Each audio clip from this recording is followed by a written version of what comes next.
దైవరాజ్య ప్రవేశానికి ప్రతి మనిషి కూడా దైవ చిత్తాన్ని తెలుసుకోవాలి, తదనుగుణముగా తాను నడుచుకోవాలి. ప్రతి అడుగులో కూడా ప్రతిరోజు కూడా మనము దైవ చిత్తాన్ని తెలుసుకోవాలి. దేవుడు మన నుంచి ఏం కోరుకుంటున్నారు, దాన్ని నేను ఎలా నెరవేర్చాలి అన్నటువంటిది ఒక నిత్య అన్వేషణగా మారుతూ ఉండాలి. సాక్షాత్తు ప్రభువైన యేసుక్రీస్తు తాను దేవుడే అయినప్పటికీ కూడా ఒక మనిషిగా ఈ లోకములో జీవించినటువంటి సమయంలో తాను కూడా ఆ దైవ చిత్తాన్ని తెలుసుకోవడానికి ఎప్పటికప్పుడు తనకు ఉన్నటువంటి అవకాశాలను వినియోగించుకుంటూ ఉన్నారు.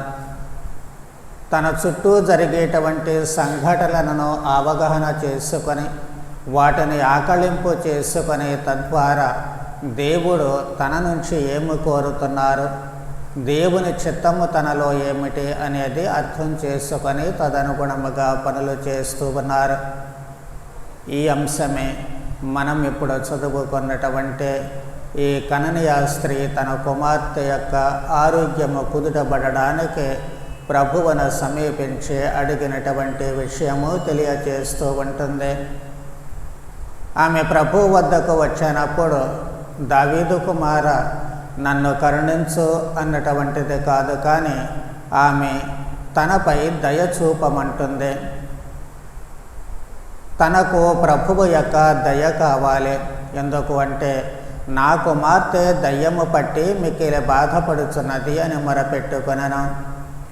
కాబట్టి తన కుమార్తెకు స్వస్థతను ఇవ్వగలిగినటువంటి వ్యక్తి కేవలము ప్రభువు అన్నటువంటిది ఆమె విశ్వాసము. ఆమె వైపు నుంచి ప్రభువు ఎడల తన విశ్వాసాన్ని ఆమె ప్రకటిస్తూ ఉంటుంది. కానీ ప్రభువు ప్రతిస్పందన మరో విధంగా ఉంటుంది.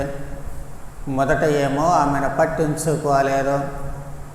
ఆ తర్వాత శిష్యులు వచ్చి ఆమెను పంపించి వేయండి అని చెప్పి అడిగినప్పుడు ప్రభువు ఏమంటూ ఉన్నారు, నేను ఇశ్రాయేలు వంశమున చెదరిపోయిన గొర్రెల కొరకు మాత్రమే పంపబడితేనే అని చెప్పంటున్నారు. అది ప్రభువుకి ఉన్నటువంటి అవగాహన. తాను ఈ లోకములోనికి వచ్చింది ఇశ్రాయేలీయులలో చెదరిపోయినటువంటి వారిని రక్షించడానికి అన్నటువంటి భావము. అది ఎక్కడ నుంచి వచ్చింది? తాను నేర్చుకున్నటువంటి వేదశాస్త్రాల నుంచి వచ్చిందా, లేక తాను వినినటువంటి ధర్మశాస్త్ర బోధకుల బోధనల వలన వచ్చిందా, లేకపోతే తల్లిదండ్రులు నేర్పించారా అన్నటువంటిది ప్రక్కన పెడితే ప్రభువుకి ఉన్నటువంటి అవగాహన మాత్రము అదే. ఈ అవగాహనతోటే ప్రభువు ఆమెకు సహాయపడడానికి నిరాకరిస్తూ ఉన్నారు.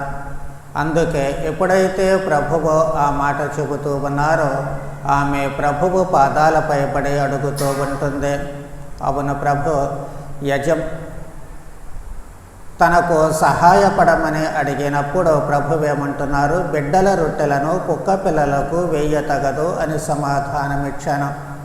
చాలా కటువుగా మాట్లాడుతూ ఉన్నారు.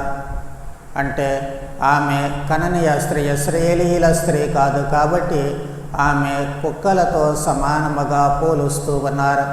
కాబట్టి ఇక్కడ ఇశ్రాయేలీయులు అంటే దేవుని బిడ్డలు ప్రారంభం నుంచే. మరి దేవుని సంతతి అయినటువంటి ఇశ్రాయేలీయులకు చెందవలసినటువంటిది ఇప్పుడు తీసి వేరే వాళ్లకు ఇవ్వడం అనేటువంటిది సమంజసము కాదు అని చెప్పడానికి బిడ్డల భోజనం కుక్కలకు వేయడం సమంజసం కాదు కదా అని ప్రభు అంటున్నారు. కానీ అక్కడ ఆమె చిన్నపుచ్చుకోవడం లేదు. కానీ ఆమె ప్రభువని అంటూ ఉంది, యజమాని బల్లపై నుంచి పడినటువంటి రొట్టె ముక్కలు కుక్క పిల్లలు కూడా తింటాయి కదా అని. ఈ మాటలో చాలా సత్యము మనకు బయలుపరచబడుతూ ఉంటుంది. అదేమిటి అంటే అక్కడ భోజనం ఉంది. రొట్టె ముక్కలు అంటే భోజనము. బల్ల మీద కూర్చొని మనుషులు తింటున్నారు. బల్ల క్రింద అప్పుడు కుక్కను ఎక్కడ ప్రస్తావించారు, కానీ పిల్లులే ఉండొచ్చు, పెంపుడు జంతువులు ఏదైనా ఉండొచ్చు. కానీ భోజనం అక్కడ బల్ల మీద నుంచి క్రింద పడినప్పుడు ఈ పెంపుడు జంతువులు తింటూ ఉంటాయి. అది కుక్కే కానీ పిల్లే కానీ. అక్కడ మనుషులకు ఏ విధముగా భోజనం కడుపు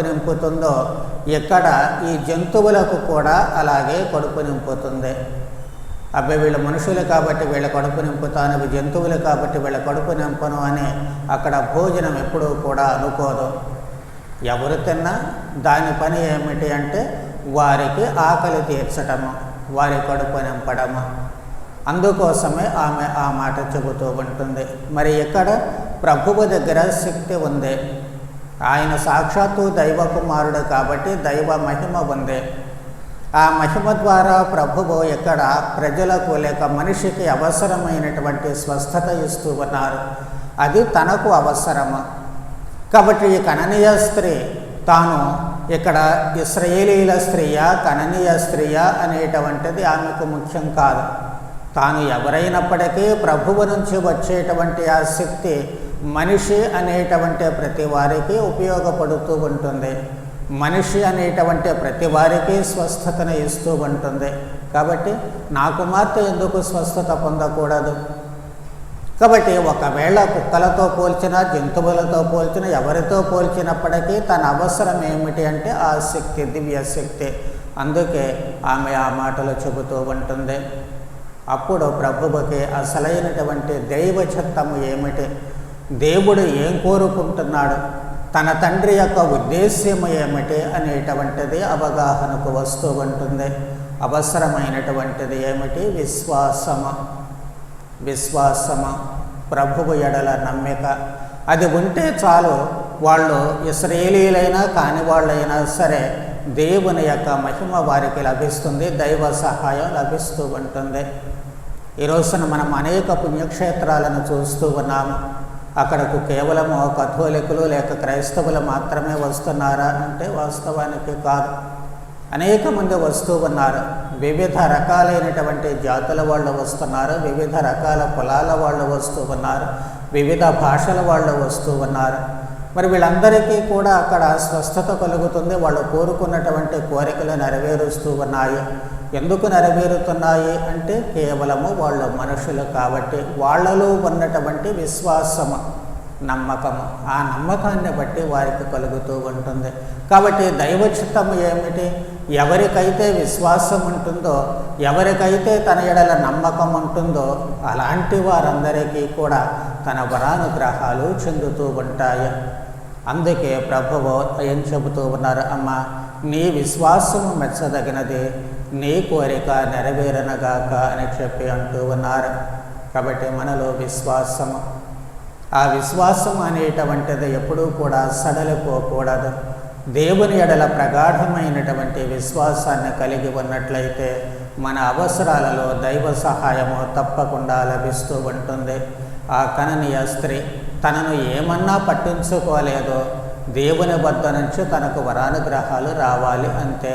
కాబట్టి అదే పట్టుదలతో విశ్వాసముతో మనము ప్రార్థించినట్లయితే ఖచ్చితంగా దేవుని యొక్క వరానుగ్రహాలు అవసరమైనటువంటి సమయాలలో మన జీవితాలలో మనకు లభిస్తూ ఉంటాయి. అలాంటి విశ్వాసము పట్టుదల మనకు కూడా ఉండాలి అని ఆ ప్రభువుని ప్రార్థన చేద్దాం. పితా పుత్ర పవిత్రాత్మ నామమున.